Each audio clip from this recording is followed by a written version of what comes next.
Итак, представлю сразу гостя нашей студии. У нас в гостях уполномоченная по правам человека Анас Кишмария. Анас, приветствую. Добрый день. Спасибо, что пришли к нам. Рады вас видеть. Это первое ваше интервью. Радио «Спутник». Большое интервью, можно сказать. И хочется поговорить не только о том, как вы работаете, как вы взаимодействуете с коллегами из России, какими вопросами сейчас конкретно занимаетесь. Надеюсь на такой большой интересный разговор. Большое спасибо, что пригласили. Действительно, я в своих комментариях всегда подчеркиваю важность работы журналистов в освещении и вообще в становлении правозащитной деятельности, потому что журналист – это первый индикатор здорового гражданского общества, в принципе, гражданского общества. Поэтому вам большое спасибо за внимание к нашей деятельности и за приглашение на данное интервью. Начнем, наверное, тогда с общего вообще вопроса, с того, в каком состоянии свобода слова. Свобода слова, вот когда мы о ней говорим, у нас часто и правозащитники, и журналисты, и активисты говорят о том, что в стране нет политзаключенных. И это такой серьезный показатель свободы слова. Есть независимые СМИ, есть оппозиция. Вот вы как оцениваете, как уполномоченная по правам человека, ситуацию в целом, как вы видите? Да, действительно, мы можем гордиться тем, что у нас открытое общество, у нас нет тем запретных и нет тем, на которые мы не можем говорить. По крайней мере, в вопросах свободы слова для СМИ и гражданского общества, как вы подчеркнули, политзаключенных у нас нет, и это действительно яркий показатель. Слава богу, пока. Пока да. Но, тем не менее, у нас есть ряд других проблем, которые тоже связаны с нашей ментальностью. Да? Вот мы говорим свобода слова, нет запретных тем, а тут я вот поймала себя на мысли, что есть запретные темы. Мы почему-то не хотим вслух говорить о таких проблемах, как наркомания, например. Это больная тема для нашего общества, но мы ее тут я не согласна с вами. Да, мы не готовы говорить о ней как о болезни. Мы не готовы. Мы говорим о ней как о проблеме, но не хотим признавать ее как факт болезненности и как факт того, что нам ее нужно решать согласованно, не порицанием, а именно согласованно помогать людям. Также вот у нас есть больная тема, больная для нас, для правозащитников, это тема домашнего насилия, которая в ряде кругов наших, общественных и политических, не признается как существующая. Есть темы, на которые мы не готовы говорить. Но при этом для журналиста и для человека, освещающего эти проблемы, нет никаких сложностей или закрытости. Мы периодически собираемся на разных мероприятиях, круглых столах, которые являются общедоступными, они освещаются журналистами, и эти темы поднимаются. Ну вот когда о домашнем насилии говорят, очень многие даже приходилось делать материалы на телевидении, но говорят, что это за уши притянутая тема. Вот в Абхазии не настолько это серьезно, что это сгущают краски и журналисты. Я 15 лет преподаю в Абхазском государственном университете, и когда эту тему мы поднимали со студентами, они мне не поверили. Я сказала, спасибо вашим родителям и кругу вашего взаимодействия, что вы не верите в реальность. Если ты эту ситуацию не узнаешь из первых уст и не пообщаешься с жертвами домашнего насилия, ты не поверишь в то, что это существует вообще, не то, что в нашей стране. К сожалению, оно существует. Мне кажется, сами жертвы не понимают, что они являются жертвами домашнего насилия. И такое. Это очень серьезный психологический фактор, да, и действительно зачастую жертвы домашнего насилия не желают посадить или как-то наказать насильника, хотят, чтобы это просто остановилось. Тут очень такая скользкая тема, она долгая. Вообще для отдельного, наверное, разговора, подробного, конечно. Не хочется сейчас тратить на это ваше эфирное время, хочется поговорить о нашей деятельности. А в своей должности я совершенно недавно, должность уполномоченного по правам человека, я занимаю фактически 8 месяцев. И когда мы начали свою деятельность, я так для себя обрисовала некий план действий на среднесрочную, долгосрочную перспективу. Да, помимо того, что мы занимаемся конкретными случаями по обращениям, да, у нас еще ряд таких важных действий, и ряд этих действий мы для себя в некий план расписали. Да. Прежде всего, с чего мы начали нашу деятельность, это взаимодействие с коллегами из дружественных Абхазии стран. За эти 8 месяцев нам уже есть чем похвастаться, да, у нас было очень много интересных мероприятий. Начали мы с того, что по приглашению федеральной уполномоченной по правам человека Российской Федерации прибыли в Дом прав человека в городе Москва, где подписали меморандум о взаимодействии. Он у нас расписан по пунктам, да, и самое интересное для нас то, что мы расписали возможность совместного приема наших граждан. да, потому что самой посещаемой для граждан Абхазии страной является Российская Федерация, и там у нас случаются сложности. Также самыми частыми туристами это граждане Российской Федерации у нас, и в такое взаимодействие оно носит То есть граждане Абхазии могут в России обращаться? Обращаться, да, и мы можем совместно. У нас благодаря ковиду появилась новая связь коммуникации, видеоконференц-связь, либо в таком формате, либо вот в личном формате. То есть, это хорошо упрощает. Были такие обращения уже со стороны наших граждан в России или наоборот, здесь туристы обращаются к вам? Туристы к нам обращались в нескольких случаях, связаны они были с дорожно-транспортными происшествиями, но мы их локально на месте решали, то есть не было необходимости вовлекать сюда третью сторону. Вот. Помимо взаимодействия с федеральным уполномоченным, мы развиваем региональное взаимодействие. Мы в октябре месяце поучаствовали на 2 серьезных мероприятиях, 2 масштабных мероприятия проходили тоже в Москве. Это Евразийский альянс омбудсменов и научно-практическая конференция, в которой принимали участие 47 стран. Это, может быть, немножко даже по-детски прозвучит, но особая гордость, когда ты заходишь в огромный зал, и среди 47 стран-участниц твой флаг стоит первый. То даже так. Исходя из алфавитного порядка, естественно, но тем не менее это здорово берет за душу, что вот абхазский флаг, который вызывал интерес, мы рассказывали о своей стране, было много личных контактов вне пленарных заседаний. То есть такие возможности, которые не только расширяют круг твоих знакомств, но и упрощают тебе понимание того, как действовать в конкретных своих случаях. Да, мы пока общались, много нового подчеркнули из законодательств соседних стран, которые у нас бы хорошо сработали. Да? Например, когда мы готовились к конференции, я тоже об этом говорю, что законодательство Республики Абхазия наделило уполномоченного действительно широкими полномочиями, и тут тоже важно подчеркнуть, что мы и в этом проявили чудеса демократии, потому что уполномоченный не подчиняется ни одному ведомству. Вы говорите, что не подчиняется. На практике, на самом деле, насколько действенны эти рычаги, эти возможности, которыми обладает к этому я подвожу. Сам то есть аппарат. Мы имеем широчайшие полномочия, при этом не имеем рычагов, механизмов влияния. Да, то есть это на бумаге. У нас широкие полномочия, которые разбиваются то, что рекомендациям, обращениям можно не реагировать. Давайте на примерах поговорим. То, что есть на бумаге и чего не хватает для реализации именно этих. Этого нам действительно не хватает. Мы, когда будем в парламенте с докладом выступать, обязательно подчеркнем эту важность, потому что сегодня, если уж говорить про взаимодействие, да, мы взаимодействуем не только с дружественными нам странами, а помимо российских, тут можно еще сразу привести пример, что на полях этих мероприятий мы не просто познакомились с коллегами из Латинской Америки, Венесуэлы, Никарагуа, но и с Республикой Венесуэла уже заключили меморандум о взаимодействии. И со стороны Никарагуа тоже договорились. Наконец, познакомились с юго-осетинскими коллегами, с которыми тоже планируем вести взаимодействие. У нас давно подписан меморандум с Приднестровской Молдавской Республикой, тоже взаимодействуем, стараемся участвовать в их мероприятиях, хотя бы по видеоконференц-связи, естественно, их приглашаем на наши мероприятия. То есть такое взаимодействие у нас уже существует. Что касается той темы, о которой мы говорили, да, о нашем законодательстве, то действительно широкие полномочия, которые можно просто не обращать внимания. То есть как выглядит процедура? К нам приходит обращение, мы на него реагируем, соответствующее письмо направляем в ведомство, и ведомство может нам не ответить. И за то, что оно нам не ответит, ему ничего не будет. Доклады, ежегодные доклады, да, делает аппарат, расписывает проблемы, но где это находит отражение? Получается, нигде.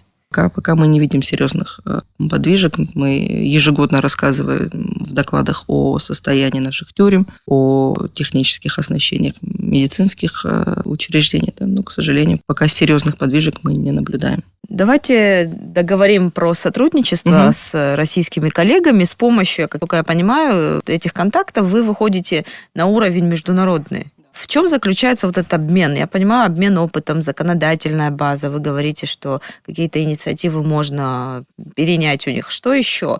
Общественная приемная, в которую могут обращаться и граждане Абхазии, и граждане России. Это такой конкретный пример. В каких еще, может быть, вопросах могли бы оказать помощь российские коллеги? В чем их заинтересованность в таком сотрудничестве? С нашей стороны, понятно, институт молодой относительно, да, других аппаратов. К нам могут обращаться не только граждане каких-то отдельных стран, но и лица без гражданства. У нас в стране зачастую мы сталкиваемся с проблемами как раз-таки людей, которые не являются гражданами ни одной страны. К нам приходил в аппарат человек, который живет в Абхазии, с 1985 года, который все еще не является гражданином страны. Никаких документов. Очень интересно, каким образом. Я говорю, как у нас может быть неучтенный человек? То есть он приехал ребенком в Абхазию, он ходил в школу здесь, случилась война, документы были утеряны. И вот сегодня человек взрослый, значит, у него уже семья есть, но при этом он не может быть отцом своим детям по документам, супругом своей жены. То есть ни паспорта, ничего у него не было. Вот мы сейчас будем обращаться в инстанции для того, чтобы как-то это помочь редкий человеку. Такой случай. Это, к сожалению, не редкий случай. Помимо того, что мы принимаем очно граждан и лиц без гражданства в нашей приемной, у нас также работает телефон. Мы получаем даже анонимные обращения. Тоже был недавно случай. Мы ездили. На анонимные звонки вы должны реагировать? Мы реагируем на все. Мы реагируем абсолютно на любую информацию, которая к нам поступает. И даже если мы понимаем, что она заведомо недостоверна, мы все равно ее проверяем. А чаще всего с какими вопросами в общественную приемную? И много ли вообще людей? Вы ведете наверняка учет, и количество, и тематика этих обращений? Естественно, мы ведем запись обращений. Сейчас подводим итоги 2023 года, и по статистике этого года мы можем сказать, что гражданских дел у нас было в этом году больше, чем каких-то иных. То есть по гражданским вопросам обращаются чаще. Случаи бывают разные на самом деле, и если говорить о каком-то системном погрехе, это наша больная тема, это документация в восточных регионах Абхазии. По этому поводу, если мы продолжим тему взаимодействия и тему того, что уполномоченный мощный, но не результативный, то тут хочется подчеркнуть, что за это входило как раз-таки в тот намеченный план мероприятий и действий, которые мы для себя наметили, начиная деятельность, то можно из хорошего сказать, что мы достигли хороших договоренностей и хороших дружеских контактов с главными для правозащитника ведомствами, это силовыми структурами, с прокуратурой генеральной и с МВД. Наши обращения просто не игнорируются, а мы в очень быстрые сроки получаем информацию. А бывало даже так, мы еще не направляли запросы, устно выясняли ситуацию, и это действительно является большим подспорьем. Потому что по процедуре, пока мы напишем письмо, пока мы его направим, у них есть 30 дней на рассмотрение, на ответ. Актуальность многих вопросов, она теряется. Поэтому сегодня хочется подчеркнуть, что это стало хорошим подспорьем для нас. То есть самое главное, что мы можем по звонку многие вопросы утрясти. Плюс тоже, мне кажется, хорошим показателем такого доверительного взаимодействия является то, что мне за эти 8 месяцев не препятствовали ни в посещении мест лишения свободы, ни свидания с заключенными. Сейчас мне кажется, это звучит такой очень важный нюанс. Вы смогли выстроить, получается, такие отношения. То есть это не по тому, как это, по идее, должно быть, всегда работает, но почему это сейчас работает? Но здесь, мне кажется, важность, опять же, мы в 21 веке все еще говорим про личностное взаимодействие как основополагающее. Исходя из, наверное, качеств руководителей этих ведомств, мы смогли к такому консенсусу прийти. Но хотелось бы, чтобы это было не просто потому, что так хорошо мы подружились, а именно закреплено в законодательстве. То есть мы должны обязательно наше ведомство реагировать своевременно и качественно на обращения. Как раз таки вопрос к законодателям, с которыми тоже у нас есть очень приятный и интересный опыт. Мы, опять же, находимся в дружественном взаимодействии с депутатским корпусом. И ярким примером тоже можно обозначить наша самая главная проблема, системная проблема, с которой мы сталкиваемся, в принципе, очень давно. С 2014 года она у нас висит как актуальна. Это документация жителей восточных регионов Абхазии и правовые проволочки с документом ВНЖ. То есть у нас бесконечно происходят какие-то поправки в это законодательство, которые друг другу противоречат. Они остаются как актуальные все вместе. И человека у нас, к сожалению, в центральных районах Абхазии с грамотностью юридической не все готовы понимать, что от тебя хочет должностное лицо, а тут мы говорим о восточном регионе, где люди действительно не понимают, что от них требуют, и необоснованность количества этих справок и невозможность их продемонстрировать создает сложности. И мы обратились в парламент, комитет по правовой политике к Дауту Витальевичу Хутова и комитет по национальной безопасности к Тимуру Адамовичу Шергеле с просьбой, давайте мы рассмотрим действующее законодательство и попробуем внести в него поправки. Не просто поучаствовали в этой деятельности, но эксперты нашего института Астан Хашик и Астан Дагургули совместно с паспортно-визовой службой Республики Абхазия проработали поправки, и эти поправки были приняты в конце этого года на сессии. И мы сейчас ждем, когда Кабмин подготовит соответствующие постановления, и мы надеемся, что это здорово упростит и понимание, и процедуру получения этого документа для жителей восточных регионов. Я хотела уточнить, срок действия выданного вида на жительство в Абхазии изменился с 5 до 10 лет. Вы об этих поправках говорите или дополнительные? Там помимо этого есть перечень документов, необходимых для подачи первичного заявления. Они уже вступили в силу, поправки, о которых вы говорите? Поправки уже приняты, но вступят в силу тогда, когда Кабмин их внесет. Мы вот ждем, когда постановление Кабмина заработает. Да, помимо срока, да, но действительно процедура выглядела сейчас так. Кому-то предлагали, как в первый раз, собрать пакет документов. Пакет документов был уже собран единожды, он уже был сдан, и перевыпускать эти справки какие-то невозможно, создает трудности. То есть, давайте упрощать процедуру. То есть, если у человека есть документ, он должен принести заявление, свежую фотокарточку, квитанцию с банка. Все. Мы так получаем свой общегражданский паспорт, когда обмениваем его по сроку годности. Вот давайте с ВНЖ делать то же самое. Плюс перечень документов необходимых. Да, он был раздутый. Да, самая большая проблема, а где ваша прописка? Но если у человека нет документа, куда он прописку поставит? Требования, которые необоснованные, которые не способен человек предоставить. То есть вы за то, чтобы... этот закон такой спорный, очень много лет он обсуждается, то упрощают выдачу гражданства, то наоборот усложняют, то эти паспорта изымают и так далее. Вы сейчас на стороне, получается, власти, которая за то, чтобы дали возможность жителям Галского района? Конечно. У нас, как вы себе представляете, что человек живет без документа? Так не бывает. Это человек, который не временно приехал в Абхазию перезимовать, отдохнуть и там через полгода уехать, а люди, которые живут на территории Абхазии с 93-го года. Они находятся здесь, живут, ведут быт, и они находятся без документов. Но многие в этом угрозу видят. Если бы мы говорили об общеабхазскому паспорту, то, наверное, да, можно было бы поднять тему угрозы. Но мы говорим о виде на жительство. Он отличается от гражданского паспорта ввиду ограничения в правах. Участие в выборах. В референдумах и так далее. Хорошо, вернемся тогда к сотрудничеству с коллегами из России. В 2024 году какие запланированы, может быть, встречи? Что интересного, да, вот если по конкретным делам, если говорить, что можно, кроме того, что законодательная база, которую мы можем, допустим, перенять у них? В чем этот взаимный интерес заключается такого сотрудничества? С их стороны, с нашей стороны? С нашей стороны, понятно, мы заинтересованы просто потому, что действительно у нас молодой институт, и если в разных других ведомств есть долгая история независимого существования, да, в рамках государства, то мы молодой институт, который только набирает обороты, только становится, да, мы впервые столкнулись с этой проблемой законодательной, что здесь закон нам не подходит.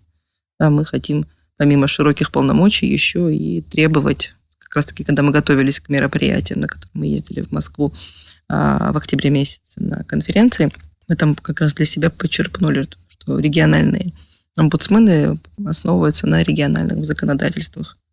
И в Иркутской области, например, у уполномоченного есть механизм законодательный требовать исполнения решений. Мы этот вопрос подчеркнули и хотим нашим парламентариям продемонстрировать. Как вы думаете, реально это сделать в Абхазии, когда мы порой видим, что серьезные законы иногда не соблюдаются, а может ли омбудсмен? Мы, я так надеюсь, что демонстрируя необходимость, можем добиться больших результатов. Летом, если я не ошибаюсь, вы опубликовали отчет, провели мониторинг в местах лишения свободы. Ситуация не новая, да, мы все об этом знаем, что у нас нет соответствующей тюрьмы, строительство ее планировалось, потом вопрос отложили. Опубликовали вы доклад, вы говорите, что сотрудничаете с правоохранительными органами, у вас хорошо налажены эти связи, но тем не менее какая-то реакция на что-то изменилось? Действительно, мне кажется, государство строится на 3 вещах. Первое, с чего начинает строить государство, это с тюрьмы, потом уже больница и школа. Наша с вами тюрьма выглядит совершенно не соответствующе ни по уровню бытовому, ни по своему значению. Да. Действительно, мониторинг тюрьм происходил все эти 5 лет, и о них бесконечно докладывается, и мы в своей деятельности ежегодно будем об этом говорить, пока проблема будет существовать. Почему проблема? Потому что, давайте понимать, а для чего нужна тюрьма? Какая цель? Просто исправление человека. Просто посадить, чтобы он сидел в одной камере? Это же не эта цель. Цель исправления. О каком может быть речь исполнения, если человек не может в соответствующих условиях физиологически существовать? Это здоровье подрывается. Здоровье подрывается, в принципе, в местах лишения свободы, психоэмоциональное уж точно. Плюс несоответствие нормативов. И, опять же, мы наблюдаем такую интересную картину, как взаимодействие преступников в разной степени тяжести.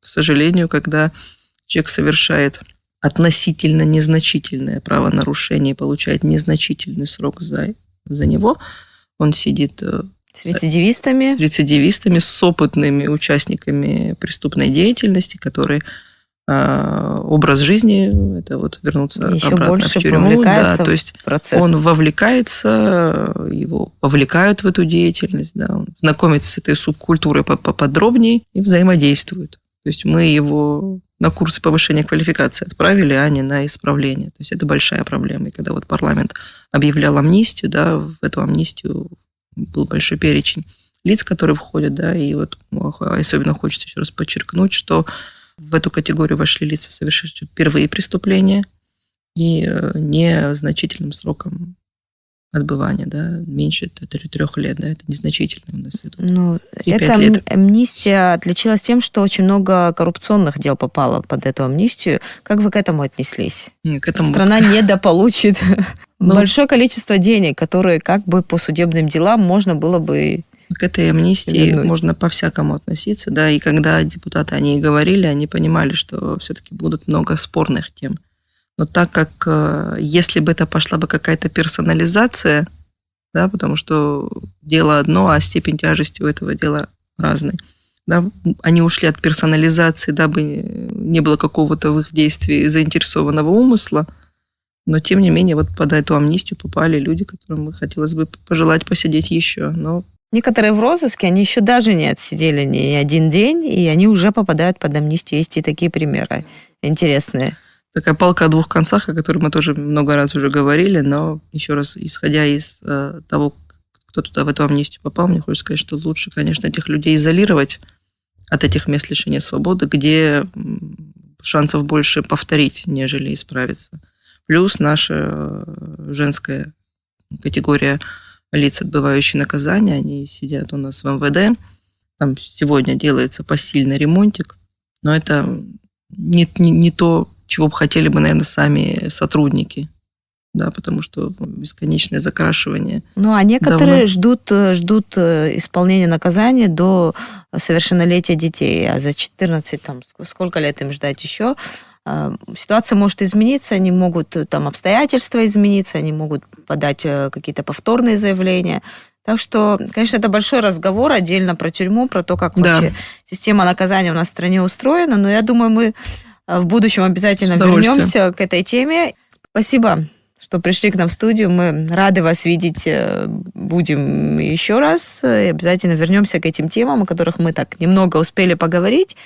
Благодарю. Большое вам спасибо за приглашение. Действительно, было много что сказать.